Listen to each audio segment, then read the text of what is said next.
They fired the night shift manager and had security walk her out within the hour. 2 hours later, 5 armed men breached the loading dock, and every one of them was about to find out exactly who they'd just locked in the building with. Sarah Kessler had been awake since 4:30 a.m., same as every morning for the last 6 years. Coffee, black, boots laced tight. A 15-minute drive to the Meridian Logistics Distribution Warehouse outside Columbus, Ohio, where she ran the night operations floor like it was still a forward operating base. Because old habits, the good ones anyway, don't die. She didn't expect it to be her last day. Not like this. At 9 a.m. sharp, she was called into the glass-walled conference room on the mezzanine, the one that overlooked the entire warehouse floor, so the executives could watch the forklifts move like ants while they talked about synergy and throughput metrics. CO Richard Voss was already there, along with 2 members of the regional board and Sarah's direct supervisor, a nervous man named Dale who wouldn't meet her eyes. "Sarah," Voss said, not bothering to stand, "we've made a decision. Effective today, your position is being eliminated." She kept her face still. 14 years in the Army, 4 of them leading a... If you enjoy stories of courage, justice, and redemption, subscribe to our channel. Then drop a comment and tell us where you're watching from. We'd love to welcome you. Special Forces detachment in places she still wasn't allowed to name out loud had taught her that much. Can I ask why? Leadership deficiencies, Voss said, sliding a folder across the table without opening it. Complaints from staff, missed efficiency targets. Frankly, Sarah, this role needs someone with a more modern management style. It was a lie, and everyone in that room knew it. Sarah's floor had the lowest turnover and the highest safety record in the entire 5-state region. But Voss had been trying to push his nephew into a warehouse leadership role for 3 months, and Sarah's spot was the only one open. She glanced at Dale. He was studying the grain of the conference table like it held the answers to a test he hadn't studied for. She'd trained that man, covered for him twice when he'd missed shipment deadlines. And now he couldn't even look at her. She didn't argue. She'd learned long ago that some fights aren't worth having in front of an audience that's already decided the verdict. "Understood," she said, and stood up. "I'll clear out my locker." "Actually," Voss said, almost enjoying himself now, "we'd like you off the floor within the hour. Security will escort you. 14 years of service. 2 combat deployments nobody in that building knew about. A Bronze Star with valor she'd never once mentioned at a company barbecue. And they were walking her out like she'd been caught stealing." Sarah nodded once, picked up her badge, and set it on the table. "For what it's worth," she said quietly, "your loading dock's been running 12 minutes behind schedule for 3 weeks because Bay 4's sensor is miscalibrated, not because of anything my crew is doing wrong. Might want to look into that before your numbers get worse." Voss didn't answer. He was already checking his phone. 2 hours later, Sarah was in the break room with a cardboard box of her belongings, waiting for the security escort who apparently had better things to do than actually escort anyone. She wasn't in a hurry to leave. This warehouse, cold and fluorescent lit and smelling like cardboard and diesel, had been the closest thing to a mission she'd had since she left the Army. She wasn't going to storm out crying. She wasn't built that way. That's when she heard it. Tires. Not the low grind of a delivery truck backing into a dock. This was fast, aggressive, multiple vehicles. Then the unmistakable metallic shriek of the rear gate being forced rather than opened. Sarah was on her feet before she consciously decided to move. Through the break room's interior window, she saw them. 5 men in tactical gear, black plate carriers, faces covered, moving in a 2x2 stack formation through the loading bay doors. Real movement. Trained movement. Not smash and grab amateurs. These were professionals, and professionals didn't hit a mid-sized Ohio logistics warehouse for a truckload of patio furniture. Then she remembered. Bay 7. The sealed containers that had come in 11 days ago under a government contract code she recognized instantly, even buried in shipping paperwork, because she'd used that same code system in another life. Gen 4 designation. Restricted munitions components, staged for transport to Wright-Patterson Air Force Base under a Department of Defense logistics agreement Meridian had quietly signed 6 months back. Nobody on the regular floor staff was supposed to know what was actually inside those crates. Sarah knew. She'd flagged the discrepancy in the manifest to Voss himself, and he'd told her to mind her own department. This wasn't a robbery. This was a hit. She thought about running. Every reasonable, sane part of her brain told her to get out the back fire exit and call 911 from the parking lot like any employee should. She wasn't armed. She wasn't active duty. She wasn't, technically, anyone's responsibility anymore. But there were still 14 people on her floor. Forklift drivers, inventory clerks, kids in their 20s working a summer shift, people she'd trained, people who called her boss even when corporate didn't. And there was a very good chance that whoever these men were, they weren't planning on leaving witnesses. Sarah set down the box. She moved through the break room's back hallway low and quiet, the way she'd taught 2 generations of junior soldiers to move. Economy of motion, minimize your silhouette, never round a corner at the same height twice. Her body remembered even if her muscles had softened around the edges over 6 years of civilian life. The training doesn't leave. It just goes quiet. From the mezzanine stairwell, she had a sightline to the floor.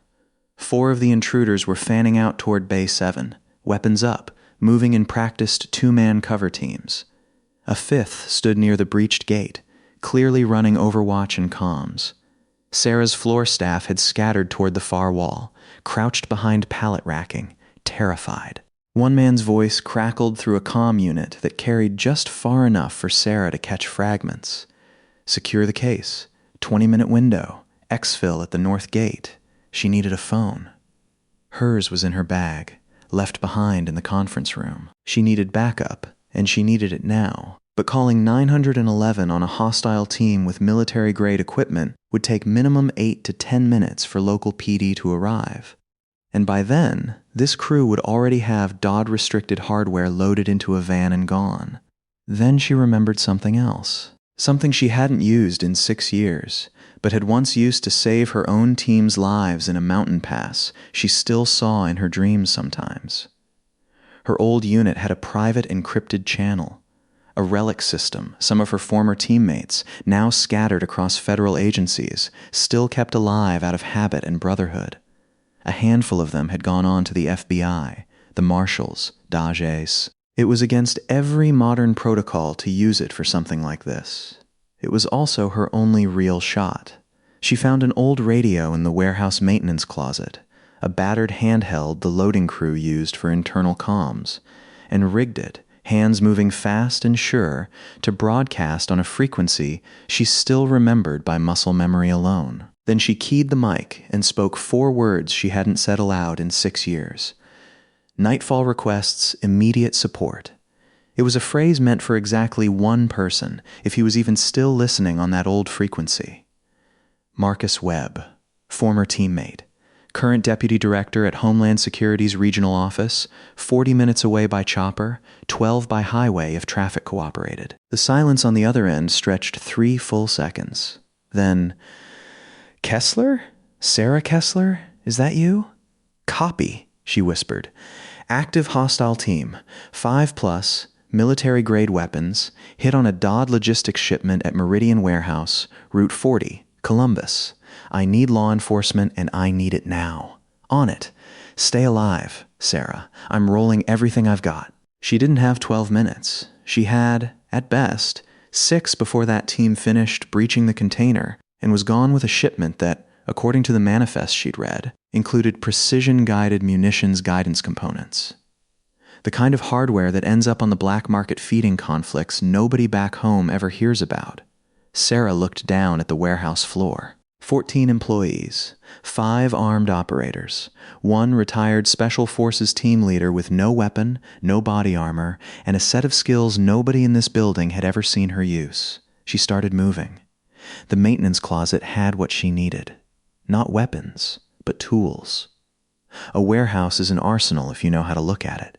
Pallet jacks, chain hoists, compressed nitrogen lines for the packaging equipment, forklifts with 8,000 pounds of lifting capacity. And Sarah Kessler had spent 4 years learning how to turn an environment into a weapon before she ever learned how to fire one. She keyed the warehouse's overhead PA system, the one normally used for shift announcements, and set it to broadcast throughout the building. Then she cut the lights. The entire floor plunged into the dim orange glow of the emergency exit lighting only. Confusion rippled through the intruders. She heard it in the way their footsteps changed rhythm, in the sharp, "What the hell?" that crackled over one man's open mic. "This is your one warning."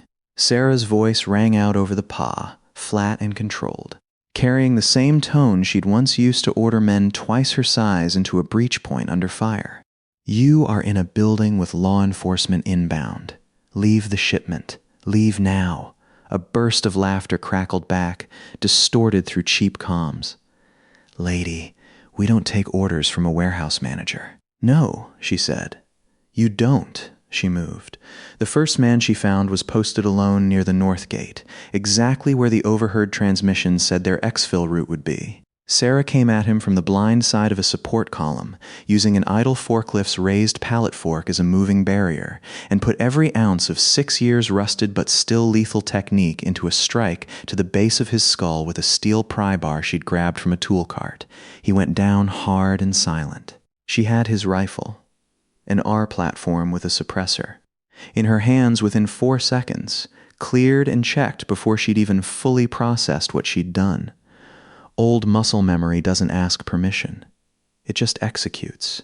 2 more men rounded the corner near Bay 7, drawn by their teammates' silence over comms. Sarah was already moving to high ground, the mezzanine catwalk above the racking, a position that gave her elevation and cover, the exact tactical doctrine drilled into her a decade earlier. Control the high ground, control the fight. Hostile is armed, one of them barked into his comm. Repeat, hostile has a weapon. "I'm former U-Botch S. Army Special Forces," Sarah called down, voice carrying clean and hard across the warehouse floor. "You picked the wrong warehouse. Stand down and you walk out of here in handcuffs instead of a body bag." For half a second, nobody moved. Then all hell broke loose. What followed was not a Hollywood gunfight. It was 6 years of instinct, compressed into 90 brutal seconds. Sarah using the warehouse's architecture the way she'd once used terrain and mountain passes and river valleys. She dropped a stack of empty pallets to create a barrier and force the 2 shooters to split their approach.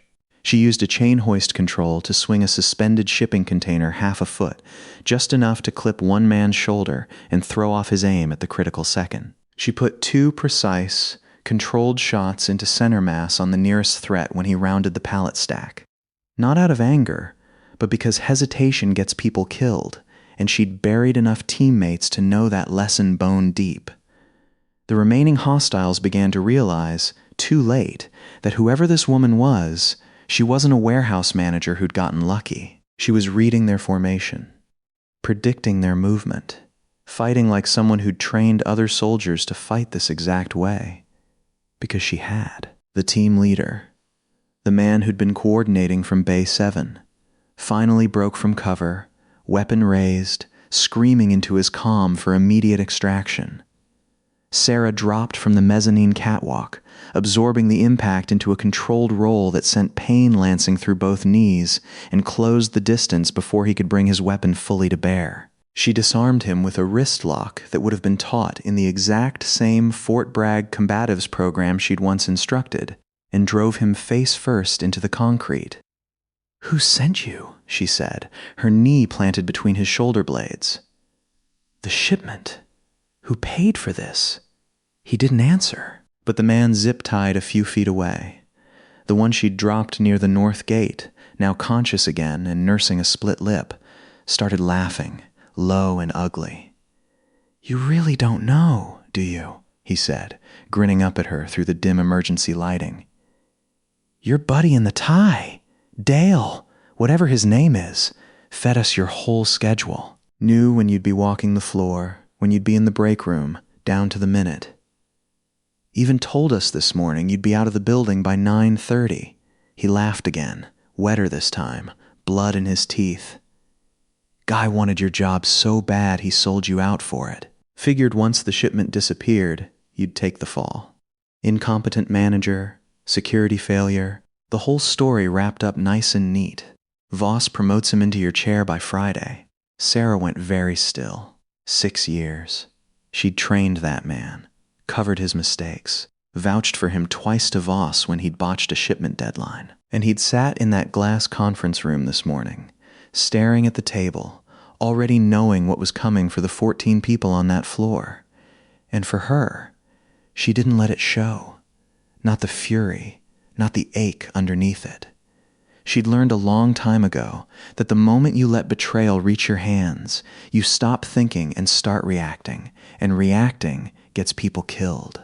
She kept her knee planted, her voice level. Good, she said quietly. That's one more name for the file. Then her radio crackled. Not the hostile team's frequency this time, but her own rigged handheld. Marcus's voice, tight with urgency. Sarah, talk to me. Team leaders secured, she said.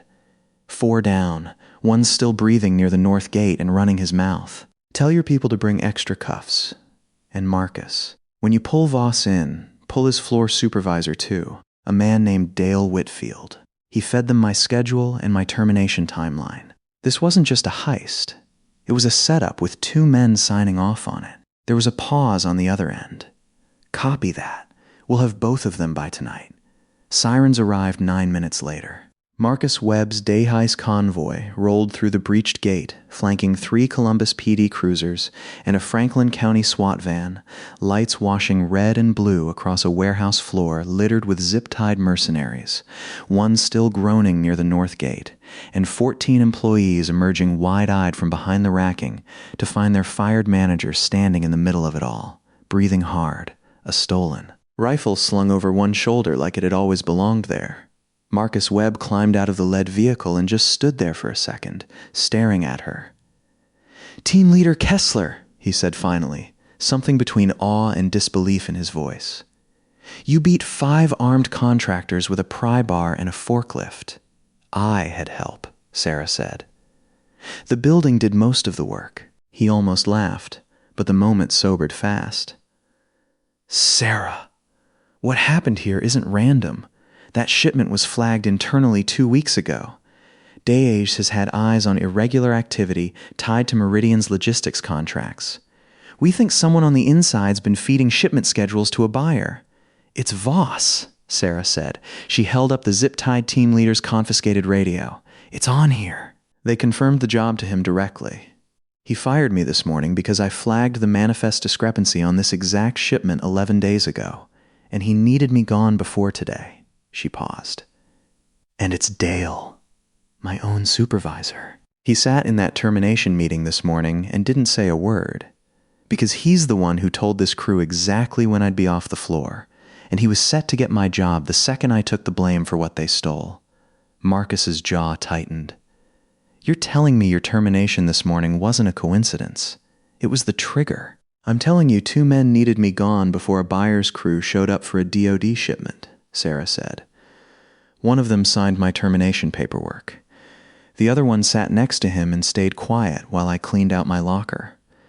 I was inconvenient to both of them. Turns out I was also armed with 14 years of training neither one of them knew about. Richard Voss was arrested at his home in Dublin, Ohio, less than 4 hours later, sitting down to an early dinner when Franklin County Sheriff's deputies and 2 federal agents came through his front door. Dale Whitfield was picked up an hour after that at a chain restaurant off I-270, where investigators later noted he'd been celebrating with 2 coworkers over what he'd told them was a big promotion coming. He didn't finish his meal. The recovered radio, cross-referenced against encrypted financial transfers Day had already been quietly tracking. Connected Voss directly to a broker network selling stolen defense logistics data to private buyers. Some of it, investigators would later determine, eventually finding its way toward parties with no business anywhere near U-Botch-S military hardware. Voss had been paid $340,000 to leave Bay 7's security protocol deliberately weakened. Dale's cut was smaller and uglier in its own way. No cash, just a promise. Sarah's title, Sarah's office, Sarah's paycheck, the moment the incompetent ex-manager took the fall for a shipment that vanished on someone else's watch. He hadn't planned on that shipment never leaving the building. And neither of them had planned on that employee being a former Special Forces team leader with a Bronze Star for valor she'd never once mentioned in 6 years of quarterly performance reviews. Or 6 years of covering for the man who'd just sold her out. The story made regional news within a day, then national news within a week. Fired warehouse manager foils armed heist, exposes CO conspiracy. Though Sarah declined every interview request that came her way. She wasn't interested in cameras. She'd spent her career avoiding them. What she was interested in was standing, 3 weeks later, in Meridian Logistics' newly restructured regional office, across the desk from an interim CO appointed by the board in the wake of Voss's arrest and subsequent federal indictment. "We'd like to offer you your position back," the interim CEO said, "with a significant increase in both salary and authority. Regional Director of Security and Operations. Frankly, MSA, Kessler, after everything that happened, the board feels." "I appreciate it," Sarah said. "But I've got a condition." "Name it." "Bay 4's sensor still isn't fixed," she said. "You've been running 12 minutes behind on that dock for going on 2 months now. Fix it before you fix my title." The interim CO blinked, then laughed. A real laugh. The first one Sarah had heard from anyone in that building in longer than she could remember. Deal! 6 months later, Sarah stood on the same warehouse floor, badge back on her hip, watching a new class of forklift operators run through safety certification under the supervision of a training program she'd designed herself. One that now quietly included basic threat recognition protocols nobody at Meridian had ever thought a logistics company would need. Marcus Webb stopped by sometimes, off the clock, usually with coffee and stories from the old unit. 2 of her former floor employees, the ones who'd huddled behind the pallet racking that day, had asked her, only half joking, if she'd teach them what she knew. She'd started with something simple. Pay attention to the room you're in. Know your exits. Trust your instincts, because they're usually right, even when you've spent years pretending you don't have any. She never told the full story to anyone who asked. Not the part about Dale, especially.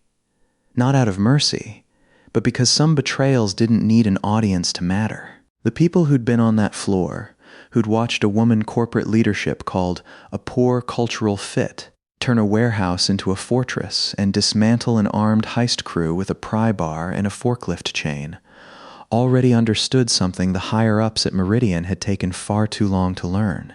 You don't measure a leader by a performance review.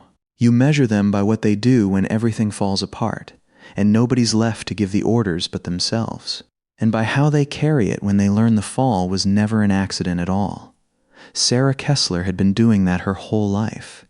She just hadn't needed anyone to notice, until the one day it counted the most.